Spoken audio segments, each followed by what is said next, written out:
Assalamualaikum warahmatullahi wabarakatuh. Bismillah, alhamdulillah, wassalatu wassalamu ala rasulillah. Baik, kembali kita bertemu masih di bab ke-6, perkembangbiakan bagian yang kedua. Ini juga merupakan pertemuan ke-7 yang merupakan akhir dari tengah semester. Baik, di pertemuan yang terakhir ini kita akan coba lanjutkan pembahasan kita berkaitan dengan perkembangbiakan. Di pertemuan sebelumnya kita sudah bahas tentang karakteristik reproduksi, mengenai organ-organ reproduksi baik pada jantan maupun betina, kemudian hormon-hormon yang sangat berperan dalam proses perkembangbiakan atau reproduksi. Kemudian calon bibit atau pemilihan calon induk.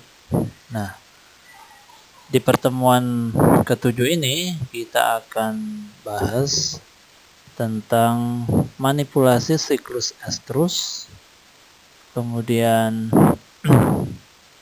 pendektesian birahi, perkawinan kambing dan domba, tes kebuntingan, penanganan kelahiran, kemudian penanganan anak kambing dan domba, dan yang terakhir tentang heading atau lambing interval dan service period. Oke, kita mulai saja pertemuan kita kali ini.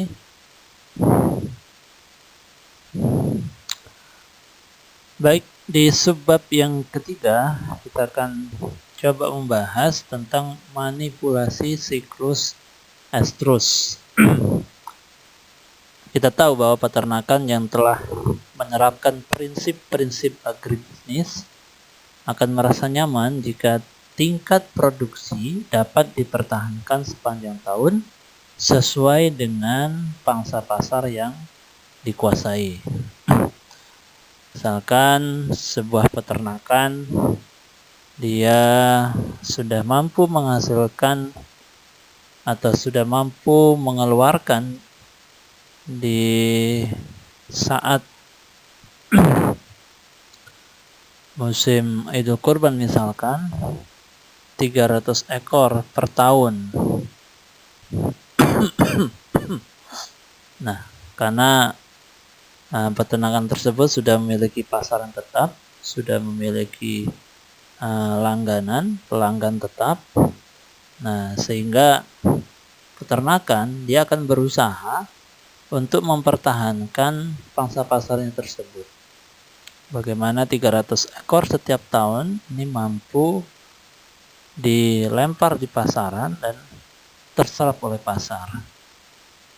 Nah, kalau kita bicara prinsip-prinsip agribisnis, maka kita akan berbicara bagaimana sebuah peternakan dia bisa menghasilkan produk-produknya secara kontinu, secara keberlanjutan. Jadi kita pola pikirnya bukan seperti seorang pedagang. Kalau pedagang ketika datang Idul Adha, dia cukup mencari ternak-ternak yang siap jual di peternak-peternak rakyat. Dia kumpulkan, dia beli, kumpulkan dalam kandang, dipelihara selama beberapa minggu, kemudian dilempar ke pasaran. Selesai, nunggu tahun depan, dia akan membeli lagi seperti itu. Nah, ini kalau konsep pedagang. Tapi kalau konsep peternakan tidak demikian. Nah, ketika kita memulai usaha peternakan, dan kita telah menerapkan manajemen pemeliharaan, manajemen produksi yang baik, maka kita akan berpikir bagaimana usaha kita ini terus berlanjut ke depannya. Dari tahun ke tahun bisa berkembang. Nah, salah satu aspek yang penting dilakukan untuk menjaga keberlangsungan usaha peternakan kita, terutama bagaimana mempertahankan tingkat produksi, yaitu penjadwalan atau pengaturan waktu perkawinan dari populasi ternak yang ada. Nah, Nah, bagaimana betina-betina yang kita miliki ini bisa melahirkan dalam waktu yang bersamaan dalam jumlah yang banyak. Nah, salah satu teknologi yang bisa diterapkan dan yang sudah umum diterapkan itu adalah sinkronisasi estrus. Apa itu sinkronisasi estrus? Sinkronisasi estrus adalah penyerentakan waktu estrus sehingga waktu perkawinan dan beranak terjadi bersamaan. Misalkan kalau di sebuah peternakan kita memiliki 100 ekor betina dewasa. Nah, dengan sinkronisasi estrus, maka kita mengupayakan bagaimana ke 100 betina dewasa yang kita miliki ini bisa kawin dan beranak pada waktu bersamaan. Kita kan sama-sama di bulan Agustus. Nah, bagaimana mayoritas atau kalau bisa ke 100 betina yang kita miliki di bulan Agustus ini semuanya beranak. Ini semuanya kawin. Nah, sehingga kawin, bunting, sehingga nanti di bulan Januari ini bisa beranak bersama. Nah, sehingga tahun depan ini bisa dilempar. Nah, sinkronisasi estrus ini mungkin dilakukan. Nah, karena ini suatu hal yang sudah umum dan teknologinya ada. Nah, dengan demikian apa yang menjadi target dari usaha peternakan kita, terutama kalau kita bicara polanya pola budidaya, ini bisa kita capai apa yang menjadi target dari peternakan. Nah, untuk sinkronisasi estrus sendiri ini ada dua cara yang bisa kita lakukan. Yang pertama secara biologis, yang kedua secara hormonal. Nah, mari kita bahas satu persatu dari teknik sinkronisasi estrus tersebut. Yang pertama teknik biologis. Teknologi sinkronisasi estrus secara biologis yaitu dengan menggunakan pejantan. Bagaimana caranya? Yang pertama, ternak betina diisolasi dari ternak jantan selama waktu tertentu, sekitar 3 atau 4 minggu, baik terhadap bau, suara, dan penglihatan. Jadi ternak-ternak betina dijauhkan dari ternak jantan selama 3 atau 4 minggu. Jadi bagaimana ternak betina ini tidak merasakan bau dari ternak jantan, tidak pernah mendengar suara dari ternak jantan, bahkan tidak pernah melihat si ternak jantan. Itu langkah yang pertama. Kemudian setelah 4 minggu diisolasi, tiba-tiba ternak jantan diintroduksi kepada ternak betina, didekatkan, dikumpulkan dengan ternak betina, atau sebaliknya, ternak betina yang dikumpulkan ke dalam kandang ternak jantan. Nah, pertemuan tiba-tiba seperti ini, ini akan menyentak secara hormonal pada ternak betina, sehingga dalam waktu 2-8 hari ternak-ternak betina tersebut akan menunjukkan tanda-tanda birahi.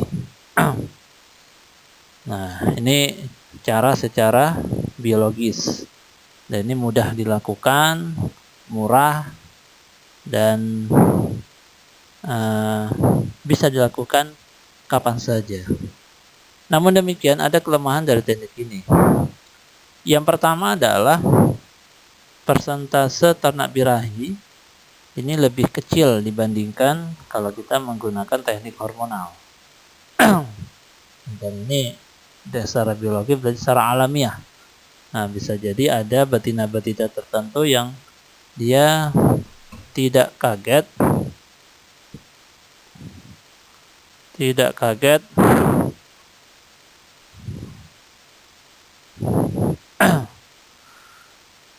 Jadi ada betina-betina tertentu yang dia tidak kaget dengan kedatangan ternak jantan, atau dia tidak merasa excited dengan ternak jantan, sehingga tidak menunjukkan tanda-tanda birahi. Kemudian kelemahan yang kedua, tingkat kebuntingan rendah, karena banyak yang birahi tapi tidak ovulasi. Dan yang ketiga, kelemahan teknik ini, perkawinan dan kebuntingan pada siklus birahi berikutnya kembali normal. Nah, jadi yang awalnya memang tidak bersamaan, jadi dari sekian banyak ternak betina yang ada di peternakan, itu memang awalnya memiliki siklus birahi yang berbeda-beda, maka setelah selesai perlakuan dengan menggunakan teknik biologis ini, maka siklus birahinya akan kembali normal seperti biasa. Jadi kembali tidak bersamaan, berbeda-beda. Nah, ini kelemahan dari teknik biologis. Teknik yang kedua adalah hormonal. Dan ini adalah teknik yang paling umum digunakan, yang memiliki tingkat keberhasilan yang tinggi. Progesteron sintesis atau progestagen dan PGF2 alfa merupakan bahan umum yang sering digunakan pada sinkronisasi estrus secara hormonal. Nah, jadi dua hormon ini yang digunakan untuk menstimulus, merangsang respon fisiologi pada ternak betina sehingga dia memberikan respon reproduktif. Nah, progesteron yang digunakan biasanya telah dikemas dalam bentuk spons atau silikon. Ini dimasukkan ke dalam vagina setiap ternak-ternak betina. Dibiarkan selama 12-14 hari pada domba dan 18-20 hari pada kambing. Selama periode tersebut, selama periode progesteron berada di dalam vagina, maka kadar progesteron dalam plasma darah akan menjadi tinggi. Nah, seperti dalam keadaan bunting.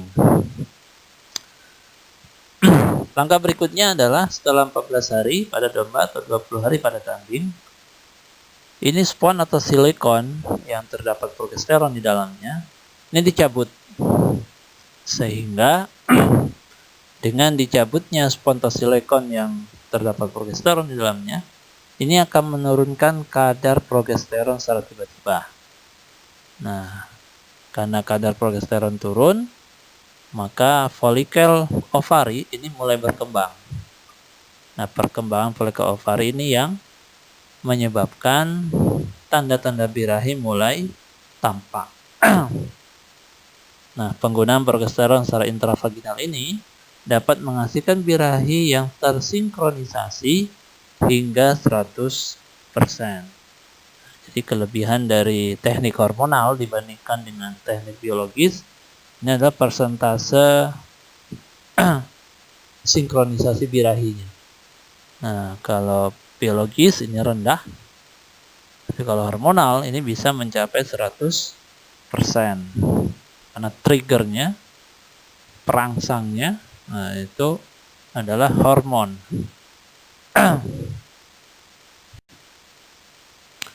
Kemudian setelah sinkronisasi estrus terjadi, ternak-ternak betina kita menunjukkan tanda-tanda birahi dalam waktu yang bersamaan dan jumlah yang mayoritas. Nah, maka kita melakukan langkah berikutnya, yaitu pendeteksian birahi. Kita ingin memastikan apakah benar ternak-ternak betina kita itu birahi atau tidak. Nah, pendeteksian birahi ini ada dua cara yang bisa kita gunakan. Yang pertama secara visual, yang kedua dengan menggunakan ternak jantan. Secara visual, deteksi birahi ini bisa kita lihat dengan melihat tanda-tanda birahi pada kambing dan domba. Apa saja tanda-tanda birahi pada kambing dan domba? Yang pertama, nafsu makan berkurang. Nah, tentunya si ternak betina ini dalam keadaan sehat, ya. dia dalam keadaan sehat, tidak sakit, dalam performa yang optimal, tapi nafsu makan berkurang. Nah, jadi pasti ada apa-apanya. Itu tanda yang pertama. Kemudian dia sering menaiki temannya, sesama ternak betina, atau dia diam jika dinaiki. Ketika ada domba betina yang lain menaikinya, dia tidak berontak, dia tidak melawan, dia diam.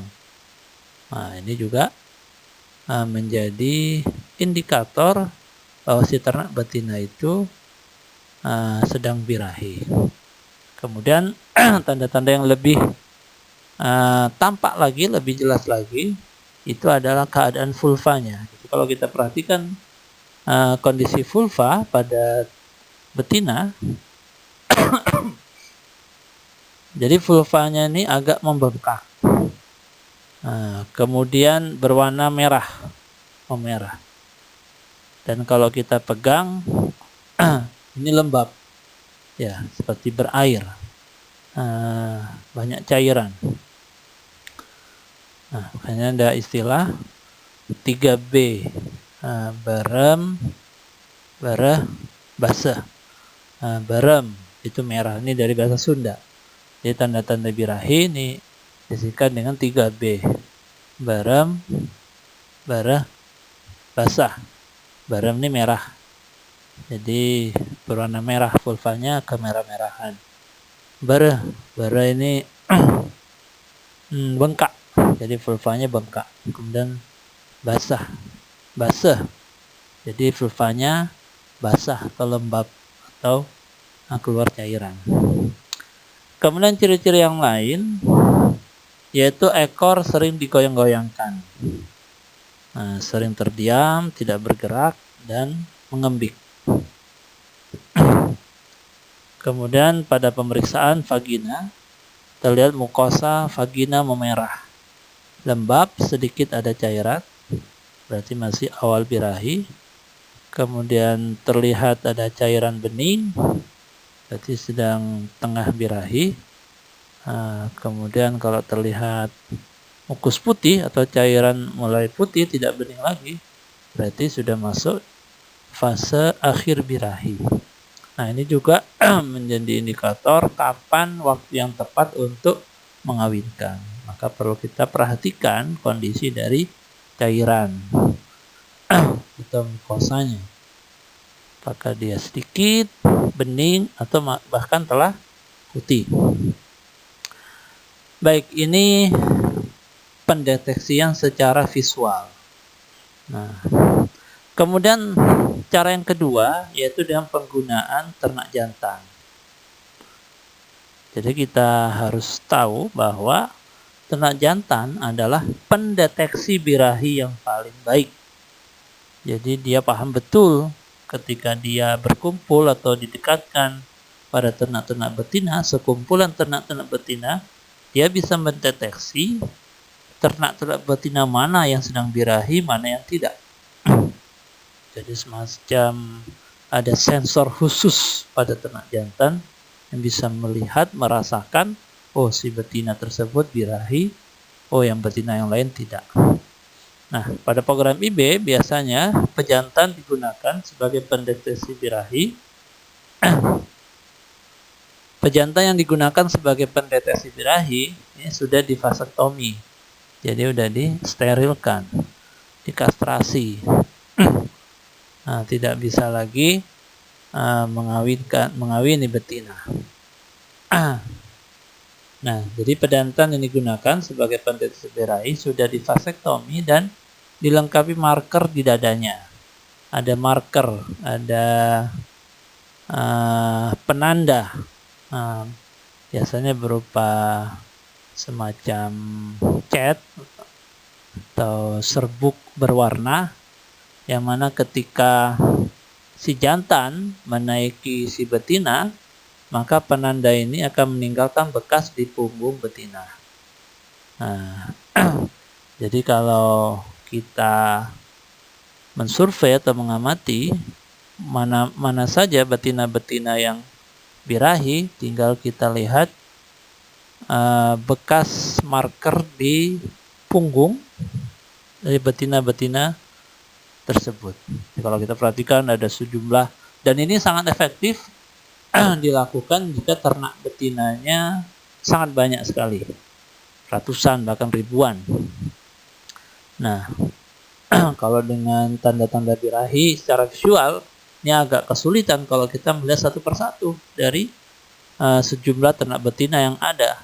100 ekor misalkan, 200 ekor, butuh waktu yang lama, tidak efektif. Nah, maka seringkali yang digunakan, terutama di luar negeri, di peternakan besar, dia menggunakan ternak jantan untuk mendeteksi birahi pada ternak betina, yaitu dengan penggunaan marker di dadanya. Jadi betina-betina yang terdapat bekas warna di punggungnya, di tulang belakang, di punggungnya, sesuai dengan warna marker pejantan, berarti betina-betina tersebut adalah betina birahi. Nah, langkah selanjutnya adalah ketika kita sudah mampu mendeteksi birahi pada ternak-ternak betina kita, berarti ternak-ternak betina kita itu sudah siap untuk dikawinkan. Nah, pada proses perkawinan domba, ini perlu kita pahami beberapa hal. Yang pertama, idealnya kambing itu dikawinkan di akhir estrus atau 2 hari setelah onset birahi. Kemudian diulang 12 jam kemudian. Ini untuk meningkatkan tingkat kebuntingan, untuk meningkatkan tingkat fertilisasi. Jadi diulang 12 jam kemudian. Nah, untuk kambing dan domba betina, kawin pertama itu sebaiknya pada bobot 28 sampai 35 kg. Ini untuk kambing PE. Kambing dengan bobot sedang. Atau dikawinkan pertama ketika si ternak betina berumur 12 sampai 15 bulan. Nah, untuk kambing atau domba jantan, kawin pertama sebaiknya pada umur 18 bulan atau 1,5 tahun. Nah, ini untuk meningkatkan keberhasilan fertilisasi. Seperti di pertemuan sebelumnya, ketika kita membahas tentang infertilitas, salah satu penyebabnya adalah perkawinan dini. Nah, perkawinan terlalu dini. Jadi walaupun umur 6 bulan, ternak betina maupun dewasa yang sudah dewasa kelamin, jadi organ-organ reproduksinya sudah mulai berkembang, nah, tetapi masih belum optimal. Sehingga kalau dipaksakan kawin pada umur yang dini seperti 6 bulan, 7 bulan, atau 10 bulan, nah ini peluang terjadinya infertilitas tinggi. Nah, oleh karena itu, untuk mencegah terjadinya infertilitas atau untuk meningkatkan tingkat fertilitas, maka umur ternak-ternak kita pada saat kawin pertama itu harus diperhatikan. Betina umur 1 tahun atau 1 tahun 3 bulan, untuk jantannya umur 1,5 tahun. Ini baru bisa dikawinkan. Nah, untuk proses perkawinan kambing domba itu sendiri itu ada 2 macam. Perkawinan alami dan perkawinan buatan. Kawin alami dan kawin buatan. Kita mulai dari kawin alami. Pada proses perkawinan secara alami, terutama pada kambing dan domba, angka kebuntingan yang tinggi ini dapat diperoleh melalui kawin alami. Dan ini yang paling sering digunakan, karena untuk kawin buatan atau inseminasi buatan pada kambing atau domba ini masih jarang. Nah, kenapa demikian nanti di pembahasan kawin buatan akan dijelaskan. Nah, hanya saja perlu kita ketahui bahwa untuk ternak kambing dan domba, cara perkawinan yang paling sering atau paling umum ini adalah dengan kawin alami. Nah, untuk kawin alami sendiri, rasio jantan betinanya itu bisa 1 jantan mengawini 10 sampai 50 ekor betina. Yang ideal, 1 pejantan mampu mengawin 10 sampai 50 ekor betina. Jadi Satu ekor pejantan ini mampu mengawini 3 sampai 4 ekor betina per pekan. Nah, untuk kawin alami sendiri ini juga dibagi menjadi dua pendekatan atau dua cara. Yang pertama adalah kawin secara kelompok. Kemudian cara yang kedua kawin dituntun atau handmating. Untuk kawin kelompok yaitu dengan cara menempatkan pejantan dengan sejumlah betina dalam satu pen kandang atau padang pengembalaan. Jadi jika dalam satu kandang koloni ada 10 atau 20 ekor betina, maka cukup kita masukkan 1 ekor pejantan di dalamnya. 1 ekor pejantan di dalamnya. Nah, itu idealnya. Kemudian setelah selesai proses perkawinan, maka jantannya segera dipisahkan kembali. Nah, jangan dikumpulkan terus. Karena jika dalam proses perkawinan itu ada yang bunting, maka jika tidak dipisahkan jantan dari betina, ini bisa mengganggu perkembangan ternak-ternak yang bunting. Karena jantan yang libidonya sedang tinggi-tingginya, ini akan terus berusaha untuk mendekati betina. Nah, jadi pada kawin kelompok setelah jantan sudah selesai mengawini betina-betina yang di dalam satu kelompok, akan segera dipisahkan. Kemudian pada siklus birahi berikutnya 35 sampai 40 hari, berarti 2 siklus birahi, itu dimasukkan kembali. Tujuannya untuk meningkatkan persentase keberhasilan kebuntingan. Namun demikian, kawin alam secara kelompok ini ada kelemahan. Apa itu kelemahannya? Adanya kemungkinan kesenangan seekor pejantan terhadap betina tertentu. Sehingga apabila terjadi birahi bersamaan di antara betina, maka sebagian besar betina tidak dikawini. Jadi ada kecenderungan pejantan yang hanya menyukai betina tertentu dalam sekelompok komunitas. Nah, ini akan merugikan kita sebagai peternak. Maka salah satu solusi yang bisa ditawarkan yaitu dengan memasukkan lebih dari 1 pejantan dalam satu kelompok betina. Itu berkaitan dengan kawin alami secara kelompok. Kemudian kawin alami secara dituntun atau handmating itu adalah dengan cara betina yang birahi itu dibawa ke kandang pejantan, atau sebaliknya, pejantan ketika ada betina yang birahi kita bawa ke dalam kandangnya sehingga terjadi perkawinan antara pejantan dan betina. Perkawinan dilakukan 12 sampai 24 jam setelah onset birahi dan diulang kembali 10-12 jam kemudian. Nah, inilah cara-cara perkawinan secara alami pada kambing dan domba.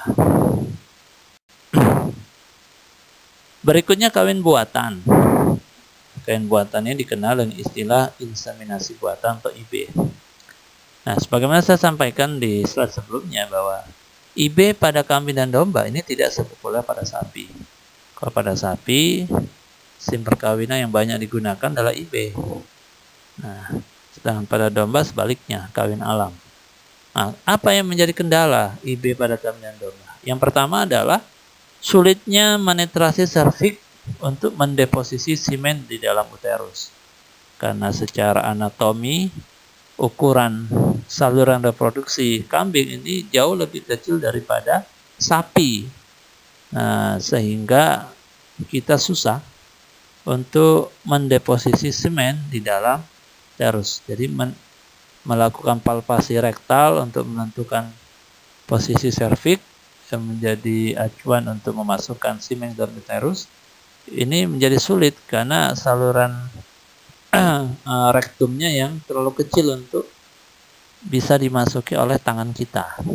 Nah, ini menjadi kesulitan, sehingga kita nggak bisa melakukan palpasi rektal untuk menentukan posisi serviks.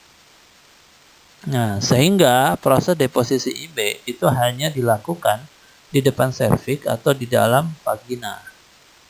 Yang mana kalau kita lakukan deposisi IB pada posisi tersebut, ini tingkat kebuntingannya menjadi rendah, berkisar 30-56%. Kenapa demikian? Karena ketika semen dilepas di dalam vagina atau di depan serviks, nah maka akan banyak spermatozoa yang mati di awal, karena kita tahu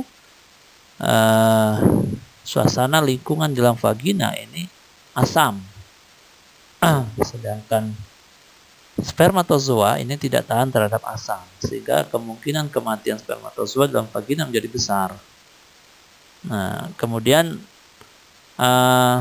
saluran atau jalur yang berada di dalam serviks ini saluran yang kecil, sempit, dan berliku-liku. Nah, ini menjadi kendala sendiri untuk motilitas spermatozoa. Nah, berbeda kalau kita deposisi IB itu di dalam uterus melewati serviks. Jadi kemungkinan besar spermatozoa ketemu dengan sel telur ini menjadi besar. Nah, ini yang menyebabkan tingkat kebuntingan menjadi rendah. Berikutnya, seandainya IB pun dilakukan pada kambing dan domba, maka perlu ada beberapa langkah kegiatan yang kita lakukan. Pertama adalah persiapan pejantan. Untuk apa pejantan dipersiapkan dalam program IB ini? Agar pejantan ini dapat ejakulasi dalam vagina buatan atau artificial vagina. Nah, jadi semen atau ejakulat ini bagaimana caranya bisa tertampung di dalam vagina buatan. Maka perlu latihan. Nah, bagaimana caranya? Jadi jantan yang sudah siap mengawin betina, ini kita pancing libidonya dengan domba atau ternak buatan, betina buatan atau betina asli. Jadi ketika pejantan sudah mulai menaiki betina dan mengeluarkan penisnya untuk melakukan penetrasi, maka penisnya nih kita jauhkan dari vagina. Nah, sekali turun, maka si jantan yang akan menjadi penasaran akan menaiki kembali si betina. Nah, pada kesempatan yang kedua baru penis itu dibelokkan sehingga dia penetrasinya ke dalam vagina buatan. Nah, ini latihan dalam rangka mempersiapkan pejantan agar dapat ejakulasi ke dalam vagina buatan. Kemudian langkah yang kedua adalah evaluasi ejakulat dan pengenceran. Ejakulat atau semen yang baru ditampung itu dievaluasi kualitasnya agar dapat diproses lebih lanjut. Jika kualitasnya baik, maka akan digunakan baik itu sebagai semen cair maupun semen beku. Tapi kalau kualitasnya jelek, ya dibuang, tidak dimanfaatkan. Nah, maka untuk mengetahui apakah kualitasnya baik atau tidak, maka perlu ada standar. Nah, standar karakteristik semen yang ideal pada kambing dan domba adalah yang pertama, volume ejakulatnya 0,5 sampai 2 liter per ejakulat. Kemudian konsentrasi spermatozoanya harus di atas 1 miliar per mililiter. 1 sampai 3 miliar. Yang ketiga, motilitasnya, gerak maju spermatozoa harus lebih besar dari 70%. Artinya, jika dalam 1 mililiter terdapat 1 miliar spermatozoa, minimal 700 juta sperma ini harus memiliki motilitas yang tinggi. Jadi, geraknya maju ke depan. Kemudian spermatozoa hidup 60-90%, dan sperma abnormal itu harus maksimal adalah 15%.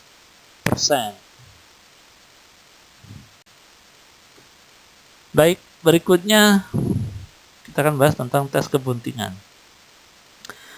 Jadi setelah terjadi perkawinan antara kambing jantan dan betina atau domba jantan dan betina, maka untuk mengetahui apakah perkawinannya sukses, terjadi fertilisasi, terjadi pembuahan antara sel sperma dan sel telur, dan zigotnya berkembang jadi fetus, maka perlu dilakukan uji atau tes kebuntingan pada ternak-ternak kita. Umumnya kambing cukup fertil dan prolifik. Dan untuk menentukan itu ada beberapa cara. Ada 4 yang bisa kita gunakan. Yang pertama dengan memperhatikan siklus estrusnya yang paling mudah, yang bisa dilakukan oleh siapa saja. Jadi ternak-ternak yang tidak menunjukkan birahi kembali 18-20 hari setelah kawin pada kambing dan 14-18 hari pada domba, ini dimungkinkan terjadi kebuntingan. Nah, ada peluang, ada kemungkinan terjadi kebuntingan karena ketika zigot terbentuk, dia implantasi di dinding uterus, dinding rahim. Nah, maka korpus luteum di dalam ovarium ini akan bertahan.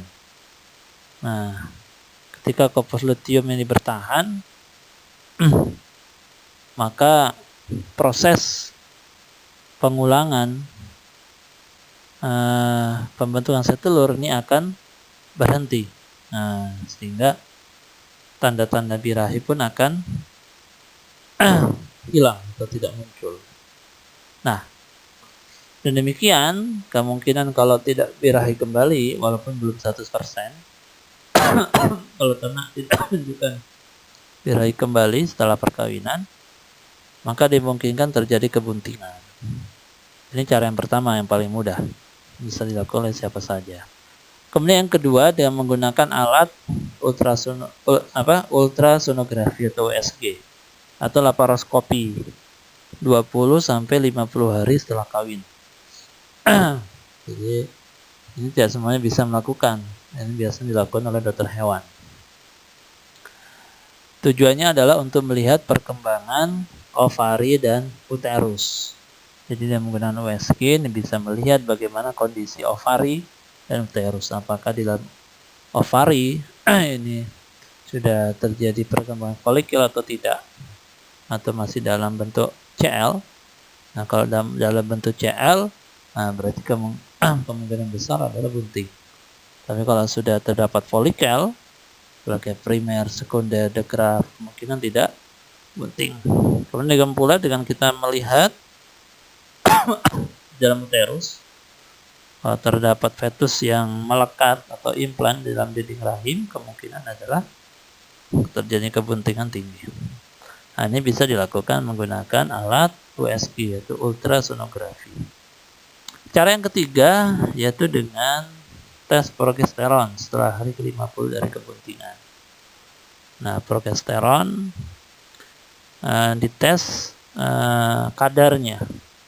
Biasanya kalau ternak-ternak betina atau bahkan pada manusia, pada perempuan-perempuan yang hamil, itu tingkat progesteronnya tinggi.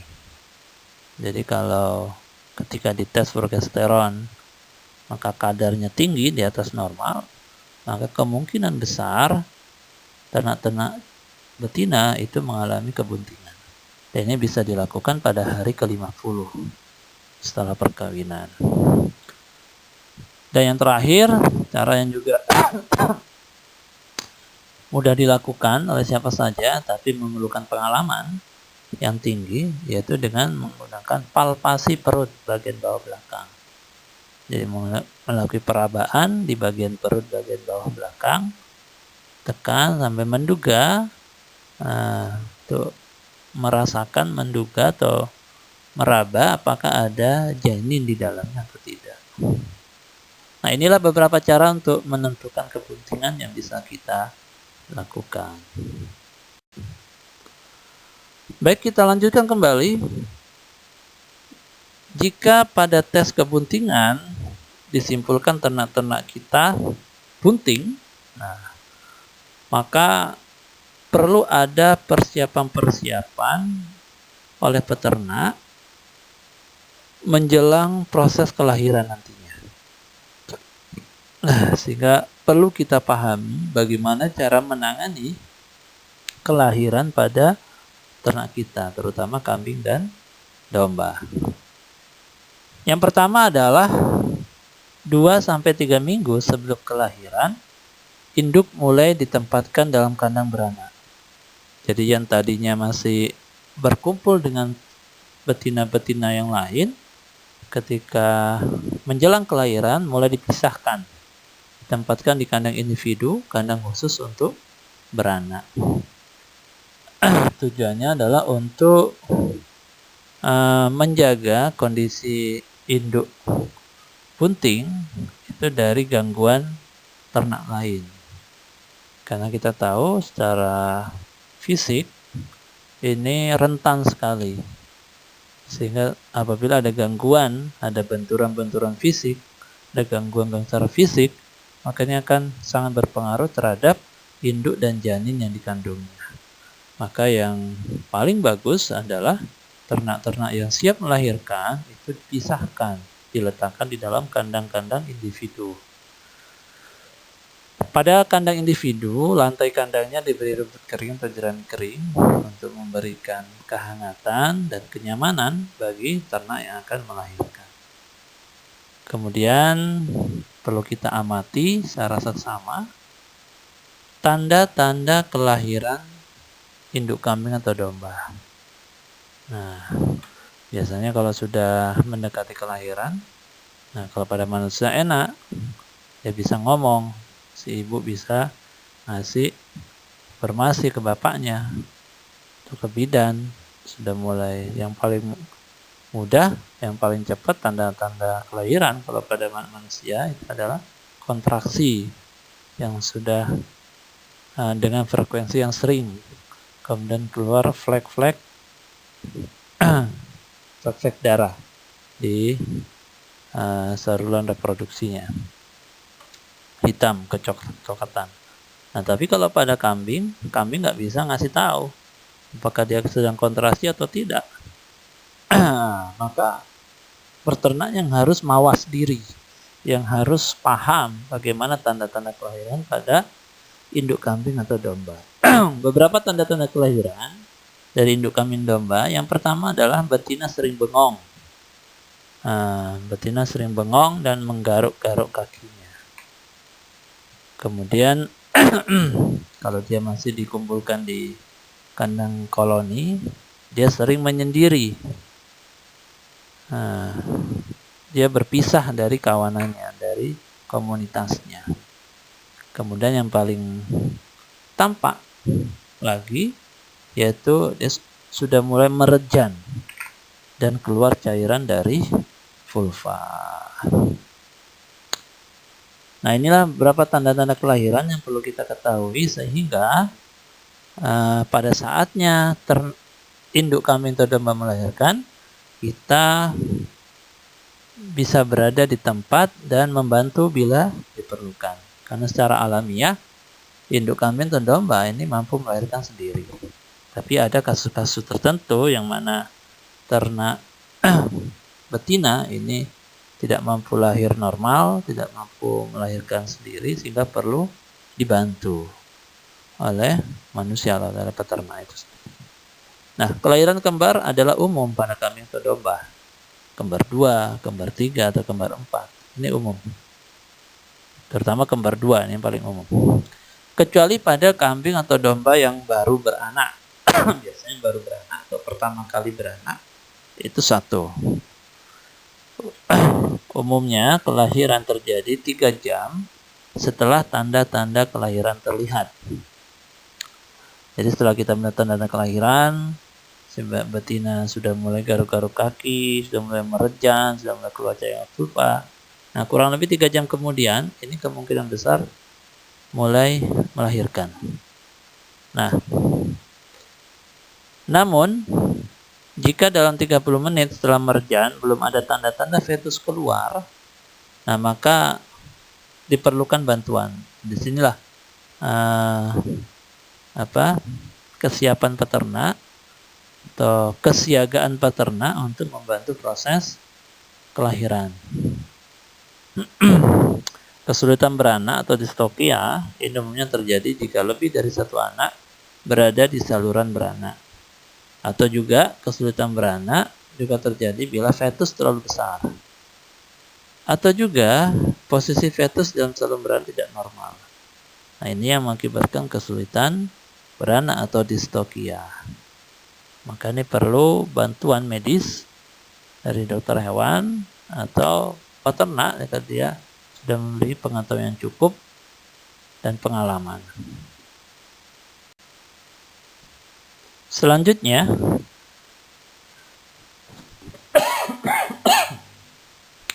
pada kasus-kasus tertentu di mana ternak tidak mampu melahirkan secara normal atau melahirkan yang sendirinya, maka proses kelahiran ini bisa kita bantu dengan induksi. Nah, atau dengan kata lain, dengan menyuntikkan hormon prostaglandin PGF2 alfa secara intramuskuler sebanyak 15-20 mg. Nah, dengan diinduksi, maka umumnya kelahiran terjadi 30-33 jam setelah induksi. Nah, ini kalau diperlukan. Kita yang bisa melihat, bisa mengamati apakah ternak kita secara alamiah dia bisa melahirkan atau tidak. Yang memperhatikan waktu-waktu atau proses-proses kelahiran seperti di awal saya jelaskan. Nah, pada kelahiran normal, kaki dan kepala atau kedua kaki belakang ini pada posisi menjulur ke arah vulva. Nah, posisi-posisi ini yang memungkinkan si janin atau fetus ini bisa keluar dengan sendirinya. Kemudian anak yang baru lahir secara alamiah, karena si induk dia memiliki insting keibuan atau maternal ability, maka si induk akan membersihkan tubuh anak dengan menjilat-jilat lendir yang menempel pada hidung dan seluruh badannya. Nah, pada kasus jika induknya tidak segera membersihkan anaknya, maka perlu dibersihkan menggunakan kain lap bersih, terutama di bagian hidung, karena ini kaitan dengan saluran pernafasan. Kalau lendir yang masih melekat pada saluran hidung tidak dibersihkan, ini bisa mengalami gagal nafas hingga akhirnya bisa mengalami kematian. Jadi ini penting diperhatikan. Kemudian tali pusar diolesi oleh obat merah atau iodium tintur. Kemudian secara alamiah biasanya plasenta keluar dengan sendirinya. Nah, setengah jam sampai 2 jam setelah kelahiran. Nah, jika lebih dari 2 jam ternyata plasenta nggak keluar-keluar, tetap bertahan di dalam, maka bisa kita rangsang, bisa kita sentak agar keluar dengan menginjeksi hormon oksitosin dan antibiotik. Nah, sehingga plasenta bisa dikeluarkan.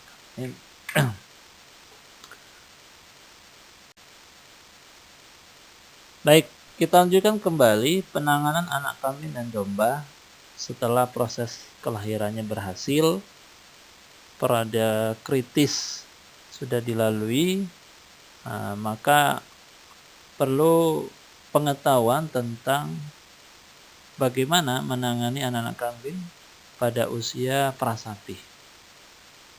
Nah, kesalahan dalam manajemen pemeliharaan anak prasapi ini dapat mengakibatkan kematian yang pada akhirnya ini akan berdampak pada kerugian usaha peternakan. Apa saja manajemen pemeliharaan anak prasapi? Yang pertama adalah pembelian susu pertama atau kolostrum. Jadi sesaat setelah lahir 30-60 menit umumnya anak kambing atau domba ini sudah dapat berdiri sendiri. Dan secara insting dia akan menyusu kepada induknya. Jika induknya menolak menyusui, maka peternak dapat membantu dengan cara induknya dipegang dan anak kambing atau domba didekatkan ke ambing induknya sampai dia mampu menyusu. Nah, setelah itu akan terjadi komunikasi antara induk dan anak sehingga si anak bisa menyusu dengan nyaman kepada induknya.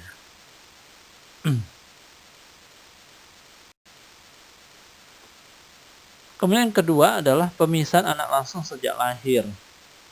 Nah, jadi kadangkala anak-anak kambing atau domba ini perlu dipisahkan sejak lahir. Nah, karena misalkan induknya itu termasuk kambing perah sehingga akan dikonsumsi susunya itu dikoleksi untuk dijual.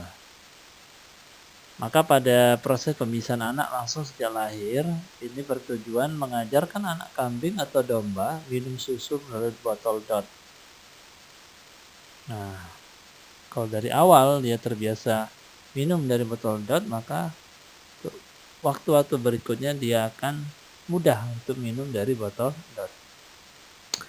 Pemberian susu kolostrum, susu yang kaya dengan antibodi, ini diberikan 3-5 kali sehari dan diberikan dalam bentuk ad libitum, tidak terbatas.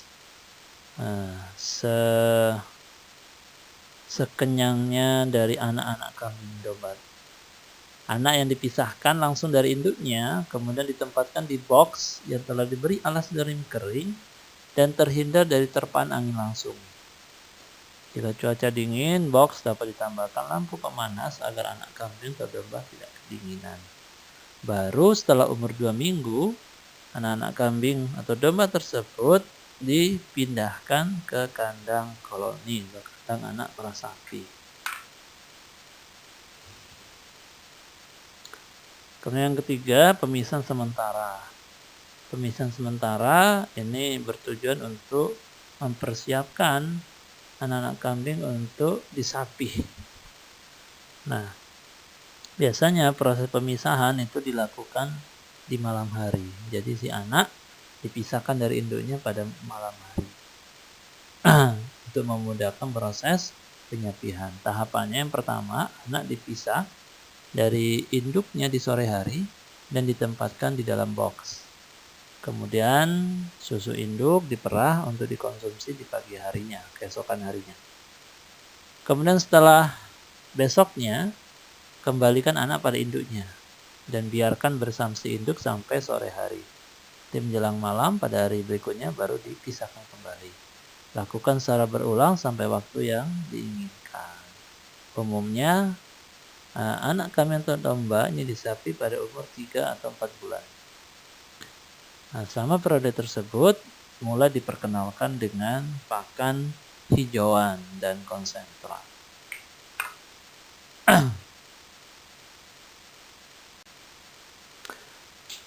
Baik, terakhir kita akan bahas tentang kidding atau lambing interval dan service period. Setelah beranak, kambing atau domba akan mengalami masa laktasi selama 3-6 bulan, bahkan 10 bulan. Aktivitas seksual turun selama masa laktasi dan birahi muncul 2-3 bulan setelah beranak. Perkawinan sebaiknya ditunda pada birahi berikutnya atau 20 hari kemudian. Jika perkawinan terjadi 3 bulan setelah beranak, maka ternak akan beranak setiap 8 bulan.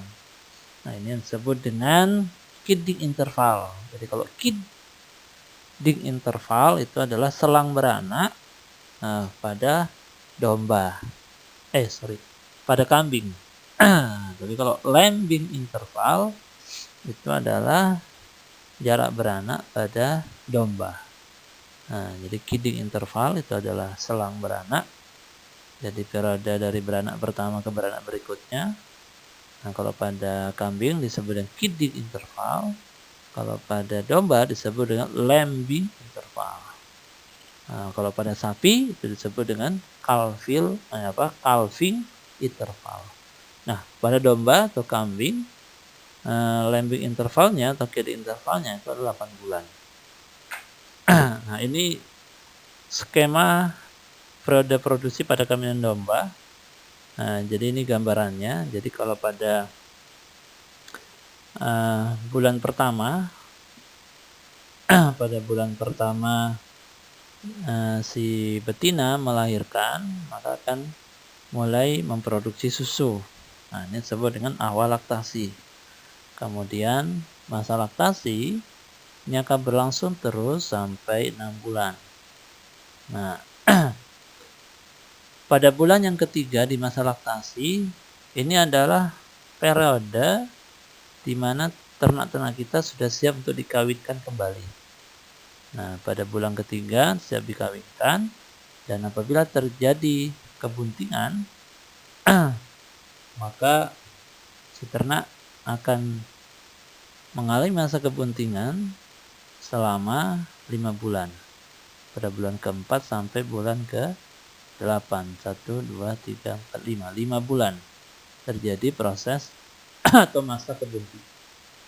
Nah, 2 bulan sebelum melahirkan atau beranak, biasanya atau umumnya itu kami atau domba-domba kita tidak diperah, susunya tidak dikonsumsi, sehingga 2 bulan sebelum beranak ini yang disebut periode kering kandang atau masa kering. Nah, jadi susunya itu tidak dikonsumsi. Nah, sehingga pada masa bulan ke-8 maka ternak akan beranak kembali.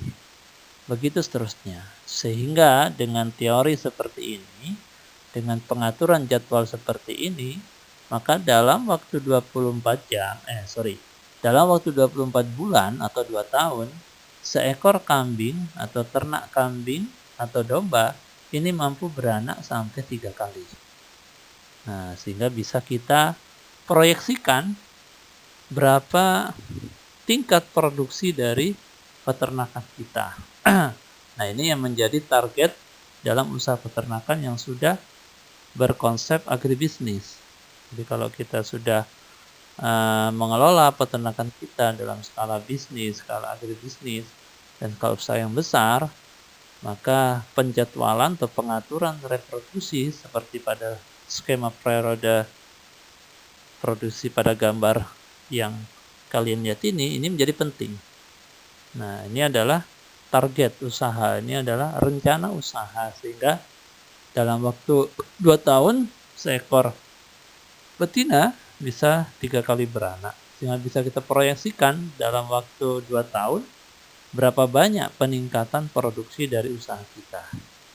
Nah, ini yang menjadi poin utama dalam usaha peternakan kambing dan domba. Kalau kita bicara pola pemeliharaannya atau pola pemeliharaannya adalah budidaya.